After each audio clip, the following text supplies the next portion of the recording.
Abdourahmane Diouf, président parti Awalé, candidat élection présidentielle 2024. tey nga ñëwoon ci li nga xam ne moom moo di waxtaanee démocratie fi mu toll fii ci Sénégal mën xam rek bañ jàngat nga def gannaaw bi nga dégloo yenn ci waaw déjà di remercier ki nga xam ne moo ñu invité mooy Malal Talla Fou Malade li muy def ñu koy rafetlu parce que pouvoir du ne gouvernement rek moo koy yor mën nga nekk ci société civile di liggéey bu am solo di am impact ci population comme moom ni mu koy defee ci centre boobu moo tax ñu koy rafetlu li nga xam ne nag moom lañ ñu fi woolu woon mën nañ ko tënk ci juróomi poñ yoo xam ne du gudd poñ bu njëkk bi dañu ne alternance ma ñëw jël parole ne leen man waxatuma waxu alternance parce que alternance dund nañ ko 2000 dund nañ ko 2012 man alternative laay wax parce que alternance li muy tekki comme yi nga xam ne moo fi jot a am da ngay ñëw ànd ak sa ay nit ngeen góorgóorlu ba gagné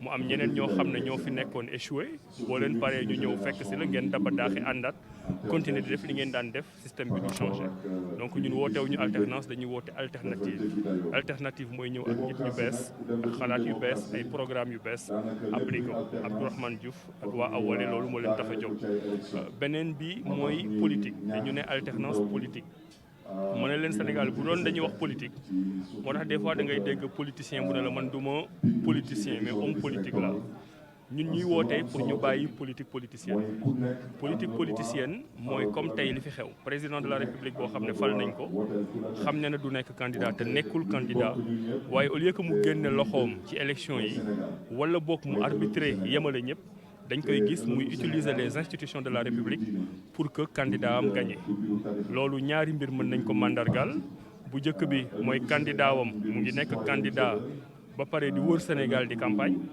alors que ñun ñi nga xam ne ay opposants lañ mayuñu ñu sax ñu wër pour wuti parrainage loolu c'est une injustice beneen bi aussi mooy le premier ministre il utilise les moyens de l'État maanaam li nga xam ne askanu Sénégal yëpp ñoo ko bokk moom ko moom lañ koy jox pour moom muy wër di wax pour ñu votel ko injustice yooyu yëpp j'espère que sénégalais yi gis nañ ko moo tax ñun dañuy wax alternative politique et pas alternance politicienne beneen bi mooy génération ñun li ñu gëm du génération d'âge mais génération d'idées mooy ñun ñu nekk ci langue politique bi ñu xool ñi nga xam ne ñoo mën a ànd ñu ànd ñi nga xam ne ñoo bokk ni ñuy xalaatee ñi nga xam ne amuñu benn complexe ni ñuy yoree Sénégal ñi nga xam ne Sénégal ay sénégalais lañ gëm Sénégal bañuñu kenn waaye Sénégal moo leen gënal lépp Sénégal a leen di gënal France Sénégal a leen di gënal Turquie Sénégal a leen di gënal Chine Sénégal a leen di gënal lépp te loolu wax ko yomb na mais da nga war a am benn mentalité bu tax doo am complexe ci kenn yaakaar nañ ne am nañu ko wër nañ ko àdduna jàng nañ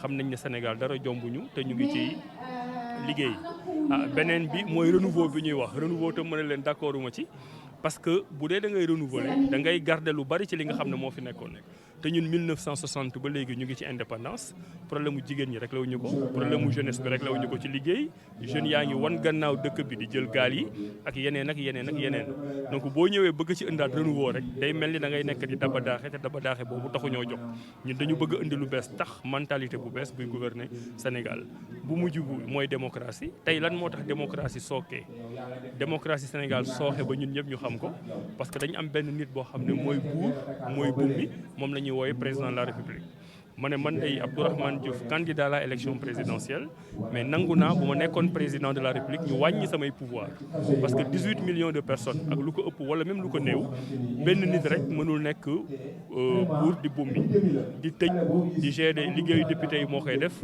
liggéeyu juge bi moo koy def liggéeyu société civile moom moo koy def moom mooy décider ci lépp il faut que président moom xam ne nit la moo tax ñun bu ñu nekkee président accepté wàññi suñu ay pouvoir bàyyi député yi ñu taxawal askan bi bàyyi justice bi ñu defal seen bopp seen liggéey bàyyi société civile mu wax ku nekk jouer ci Sénégal rôle bi nga xam ne moom nga war a jouer yooyu yëpp nag boo koy boolee ñun dañu bëgg a nekk le candidat de l'espoir parce que tey espoir amatul ci dëkk bi dëkk boo xam ne ñi ci gën a ndaw am doole am force de travail xarañ dañuy won gannaaw dëkk yi pour dem Espagne wala pour dem Nicaragua loolu nekkul dëkk bi nga xam ne man Abdourahmane Diouf moom laa bëgg a diriger moo tax jeunes yooyu appel bi ma leen di def mooy boobu ba léegi yéen a ngi muñ li ngeen doon muñ léegi mu jeex juróom-benni weer moo ci des toog leen ñu jéngundoo ko jëli fi li nga xam ne moo fi nekk pour ñu am beneen Sénégal boobu day doon Sénégal boo xam ne boo xiifee di nga lekk boo maree di nga naan boo bëggee jàngi di nga jàngi boo bëggee solu di nga am loo solu boo feebaree di nga faju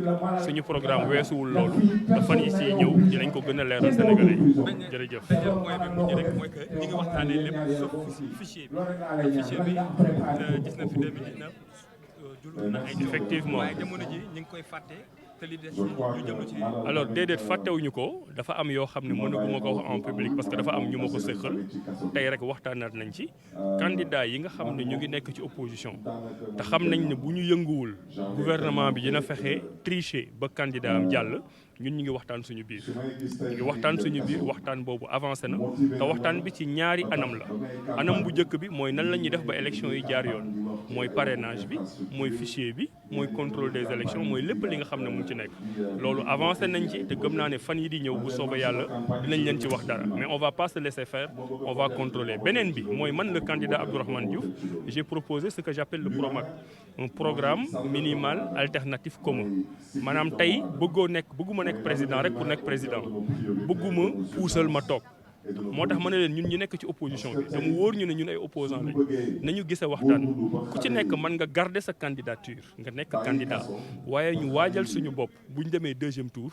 mu am loo xam ne moom moo ñuy boole ci programme comme ça ñu mën a remplacer ñi nga xam ne ñoo fi nekk te duñ ko teg ci puusal ma toog dañ koy teg ci programme boo xam ne liggéey nañ ci comme assises nationales yi comme CNRI mooy la réforme des institutions yooyu nga xam ne ñun ñëpp d'accord nañ ci ñu signé ko jëli fi li fi nekk am une alternative et non une alternance. Je ne crois pas en Sidiki Kaba. Je ne croyais pas à Antoine Diome. À Antoine Diome, encore moins à Sidiki Kaba. Non. Sidiki Kaba, on le connaît. Il était là avant. Sidiki Kaba, c'est lui qui est allé rapatrier Assane Diouf depuis les États-Unis. Mais on a entendu que le ministre actuel de la Justice, Madame Aïda Sall, dire qu'il y aura quand même des enquêtes qui sont faites pour quand même assainir un peu quand même les prisons. Donc c'est ça le premier problème. Si eux ils se rendent compte qu'il faut assainir, c'est déjà parce qu'il y a un problème. On n'assainit pas là où il n'y a pas de problème. Donc ça c'est un aveu de taille. C'est un aveu. Ils savent qu'il y a un problème. Ils savent que les gens sont arrêtés arbitrairement. Ils savent qu'ils font du djay dole. C'est du djay dole ce qu'ils font.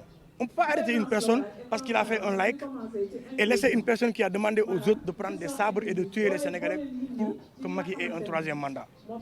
C'est de la foutaise. Ce qui se passe dans ce pays, c'est inadmissible.